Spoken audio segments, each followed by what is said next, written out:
Welcome to another Keelhauled podcast. I'm your host, CaptainLogun, and we've got a lot of Sea of Thieves news to cover today, so tie yourselves to the mast and hold fast. Ahoy there, pirates. I hope you had yourselves a good week and a good weekend. I know I did.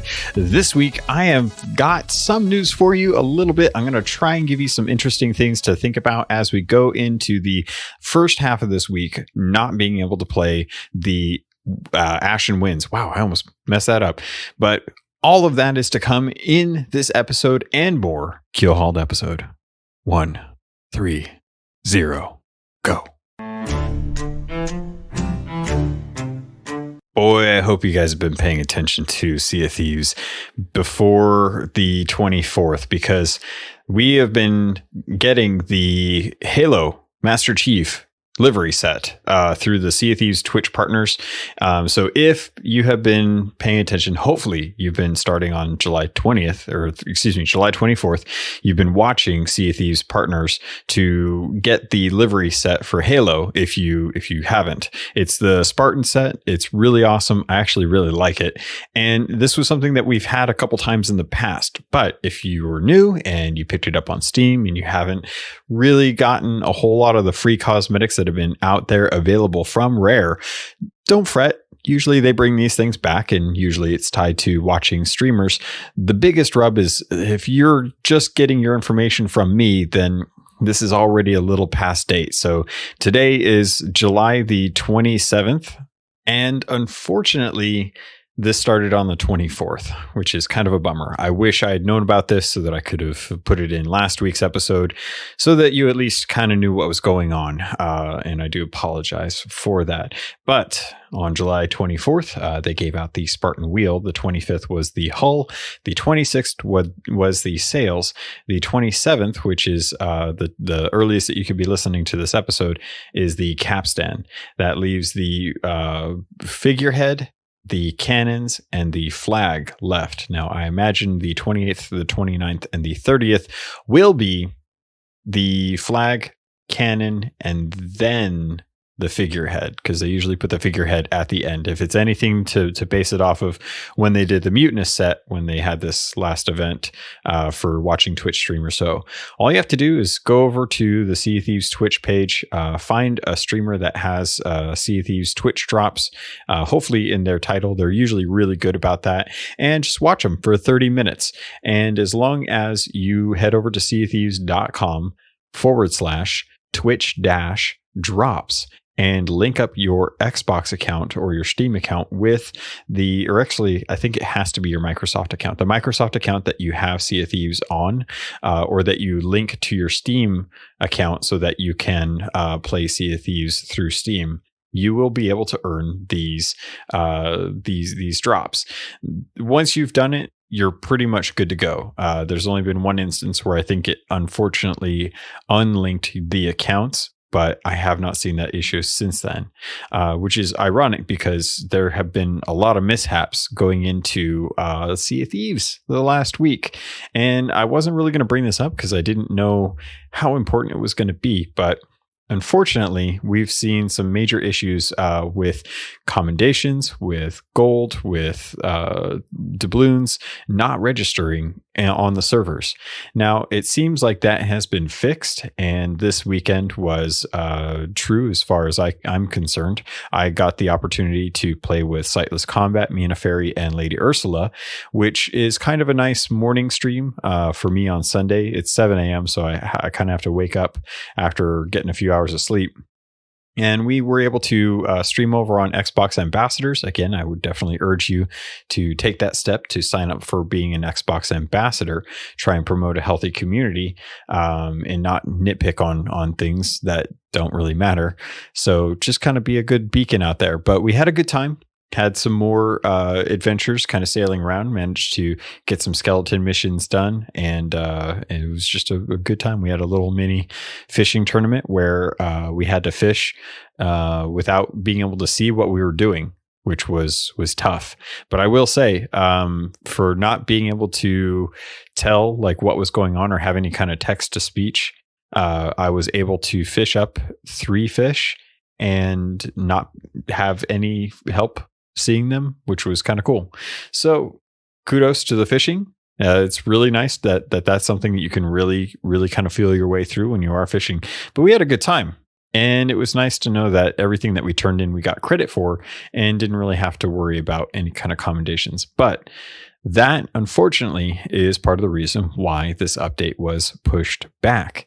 So if you aren't keeping up on things and you're not quite sure, Ashen Winds is coming out on the 29th. Now, typically they put down the servers about 2 a.m. Pacific Standard Time, which is about 10 a.m.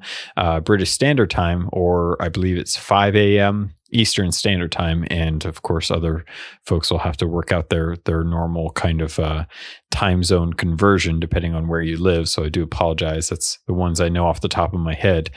And it's going to be awesome? Question mark. I'm hoping it's going to be awesome. I'm looking forward to it.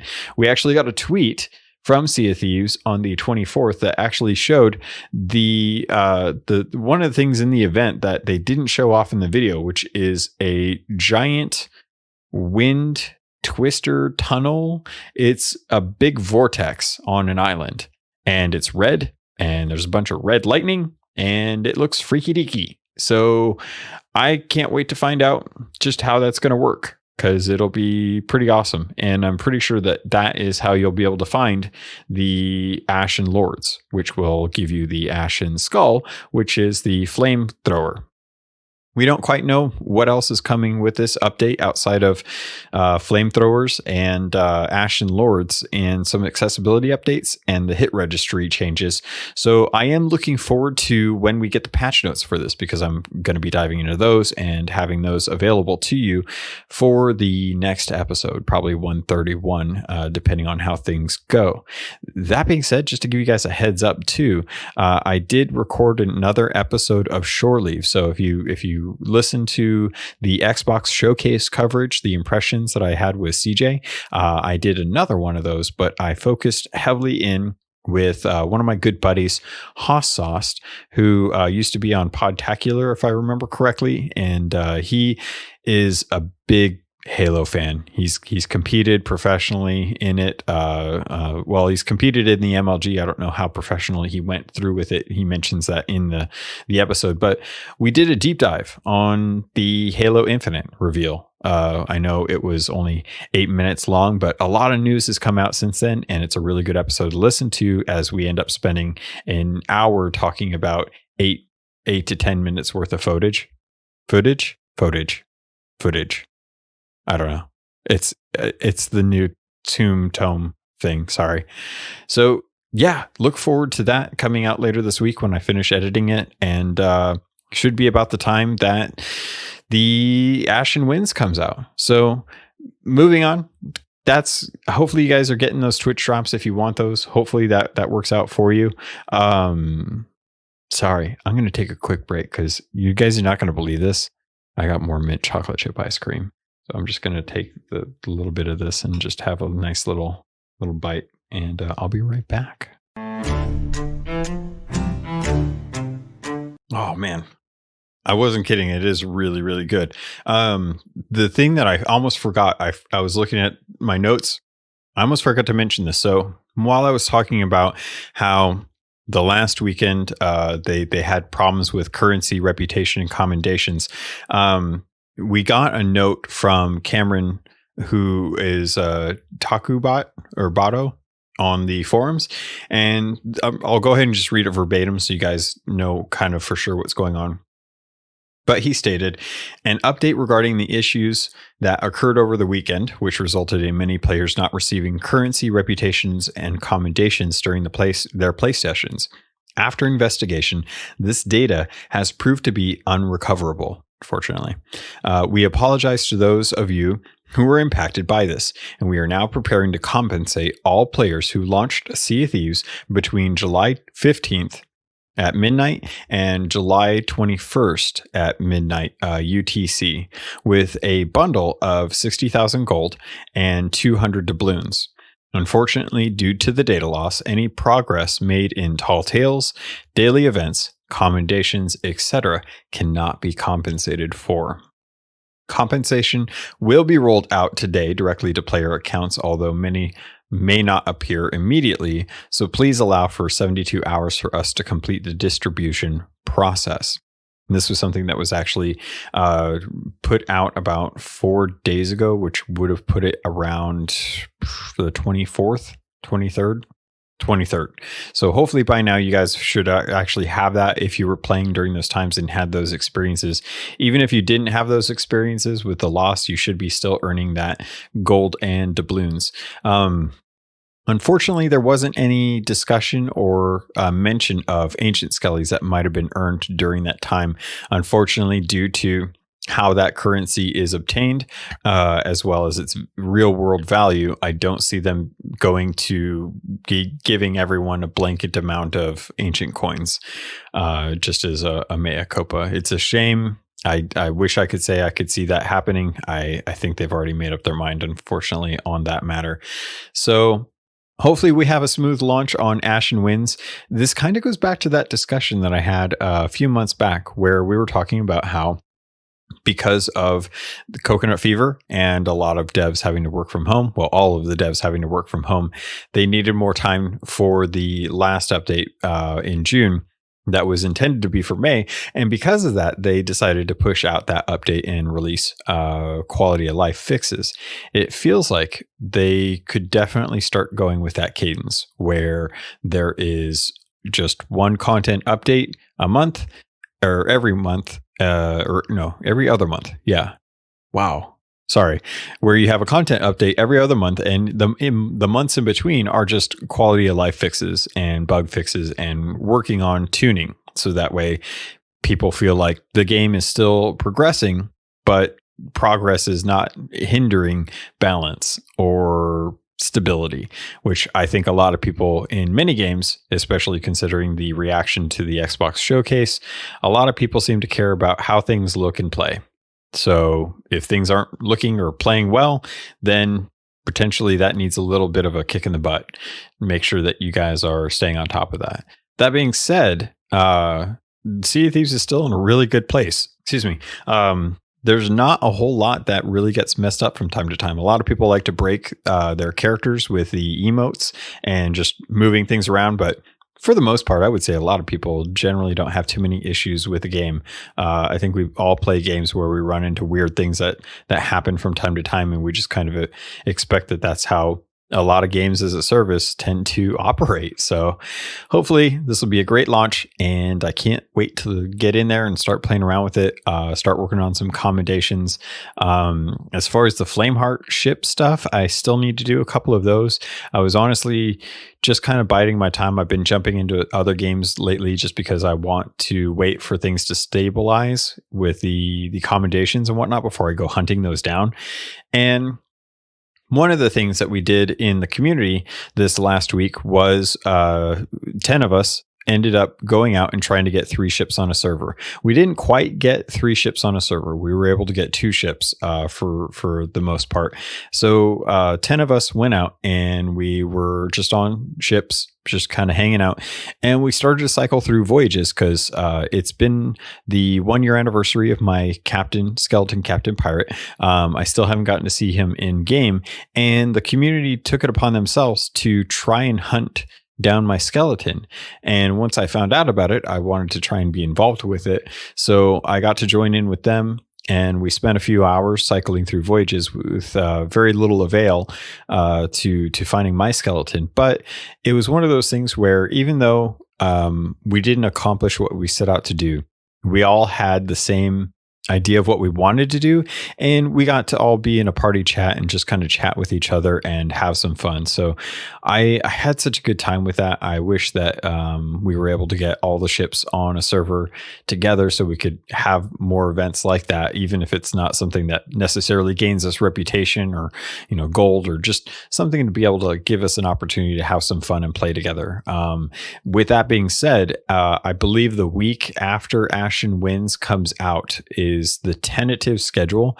I want to get gray marrow spawned on crooked masts, and grab a couple flames or flamethrower skulls, and or no, what did I call them before? I can't remember what I called them for. Ashen skulls, and get a couple ashen skulls and get some powder kegs and head over to crooked masts and see if we can nuke it.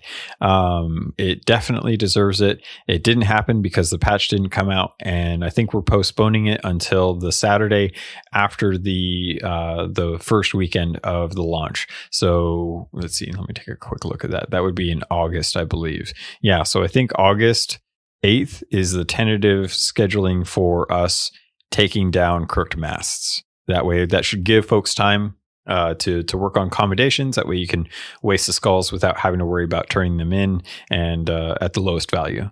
So we'll see how that goes. And with that, I think I'm going to take another break and get some more ice cream.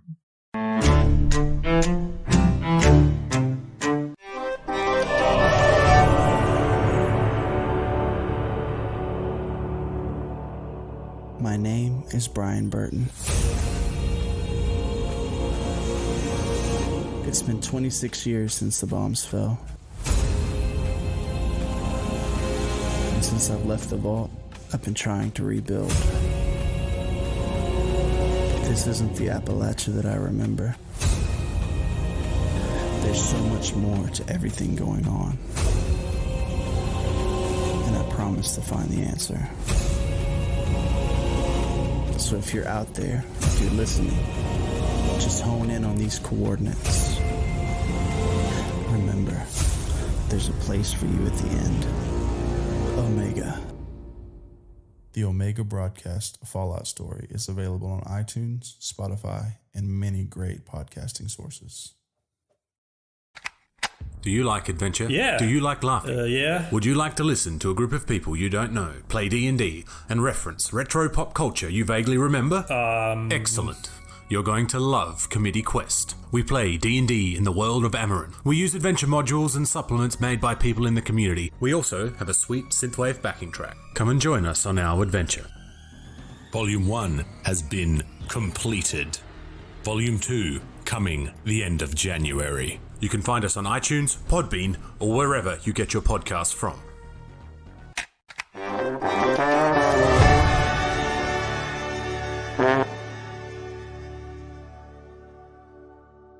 All right, pirates. So the last thing that I wanted to bring up in this week's episode, and you might be looking at the time and thinking, my gosh, why is it so short this week? Well, unfortunately, because of the issues with the server and them pushing back the update, I don't have anything that I am legally allowed to talk about. I would love to dive into the stuff for the NDA'd Insider to give you an idea of what's going on. But unfortunately, because of how that all works out, that's not something I can really dive into. So I did look into what they're doing there. It's really awesome, and I can't wait to officially talk about it next week when we actually get the patch notes. So what I did want to talk about is in 7 days and 14 hours as of the time we're recording this, there is a Rare milestone that is coming up. Rare, the company, Rare Ltd. And if you don't know, they're celebrating what looks to be their 35th anniversary as a studio. And they're commemorating the event in game. So there is a time-limited event starting in a week from today, that which is the 27th. So on August 4th, you'll be able to do something, and I don't know what it is. It could be just as easy as actually logging in. We'll probably know more when it goes live, but just as a heads up, keep an eye out over at the seaofthieves.com/event-hub or check in game in the news section, because most likely they will be giving us the information we need to be able to earn this figurehead, which from the way it looks is a shield with a glowing 35 written in Roman numerals and being held by some sort of bird with its claws. Now, if you look at the the Sea of Thieves content creator sales, you'll notice that there is an eagle holding a scroll, if I recall correctly. And this looks to be something very similar to it. So I'm excited to find out what's going to happen. I hope this is a big event. I hope this is actually an event that gives everyone a reason to jump in and play around with what's going on and just have some fun, as opposed to just doing one thing and that's it, and you're all good to go. So with that being said, I'm hoping that we'll find out more and that the event is fun. And you'll be able to go out and actually have some entertaining thing to do in game, that they actually do something kind of cool with it, as opposed to just logging in and purchasing it, kind of like how they had the Burden Bear figurehead originally, where it was available in July of 2018, and all you had to do was buy it for, I think, $1,997 or gold, because I think it was the year that Banjo-Kazooie came out, if I recall correctly. I could be wrong. It's been 2 years since that happened, and I didn't grab the wiki to double check my work on that, so it's totally just based off of memory. And yeah, I can't wait to find out about that. Don't forget, every Wednesday, you have the entire day to earn additional rewards from the Order of Souls. If you go out and get a bunch of skeletons and turn those in, you'll earn some more gold. And there's always the gold rush that happens. I believe that is 6 p.m. to 7 p.m.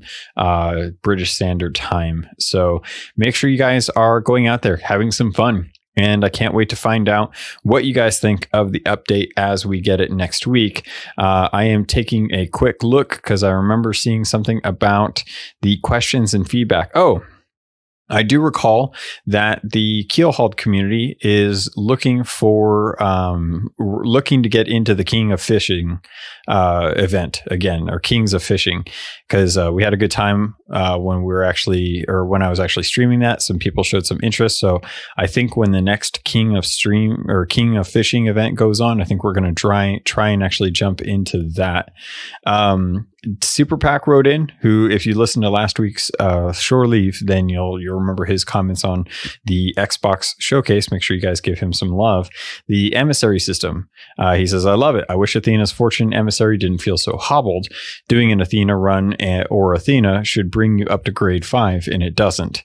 Golden rep gain on the original 3 companies is super good compared to what you have to do either on Reaper's Bones or Athena's Fortunes. And I couldn't agree more. It's been really tough to actually play on Athena's Fortune and continue to get that rep up, which, just as a reminder, we're closing in on the last few days of the emissary system. So if you want to make sure that you get that that achievement for 5 months at the top level, as soon as it's available, make sure you're jumping in there and getting those things actually done. So with that, Pirates, I think that's it. I think I'm going to check real quick because I think there's a couple reviews that I got in from you. Again, if you have an Apple account and you listen to the podcast and you want to help with the discovery for this, going over and reviewing it, it really helps with being able to bring some of that actual discoverability to the show. So if you do search Sea of Thieves, you'll probably come up with mine, but I just wanted to bring up the reviews that I got in this week and just call them out by name, because I just really appreciate the fact that they even went over and did a review. So Flacco wrote in, who gave some feedback last week on the emissary system. He gave us a 5-star review. It says, very good podcast. I enjoy listening every month. If you like Sea of Thieves, this is the podcast for you. Host cares a lot about his community and works hard every week. Thank you. I try to. Yu on RR wrote in, 5-star review. Great show. Highly recommend. Give it a listen. You may regret all life decisions if you don't. Well, I can't change Yu's mind on that, but I definitely think that if you make the choice to eat chocolate mint ice cream whenever you're recording a podcast and you don't miss mine, that is still okay, because you're at least having some chocolate mint ice cream. And I appreciate that more than anything.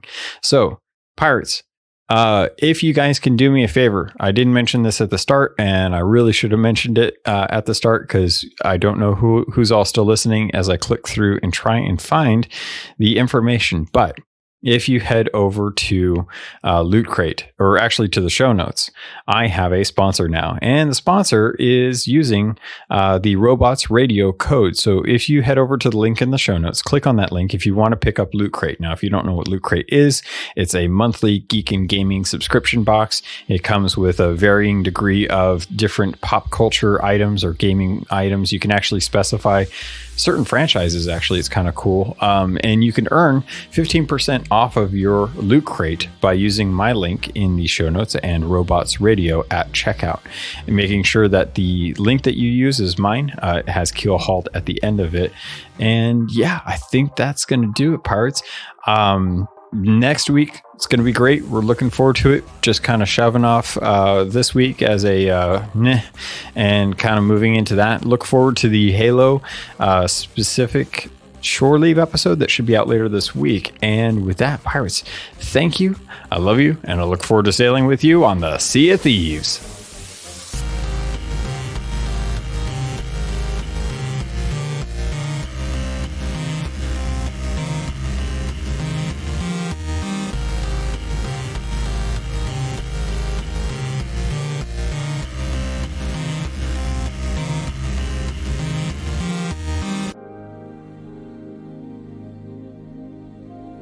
You've been listening to a Robots Radio podcast. Smart shows for interesting people. Check out all the shows at robotsradio.net.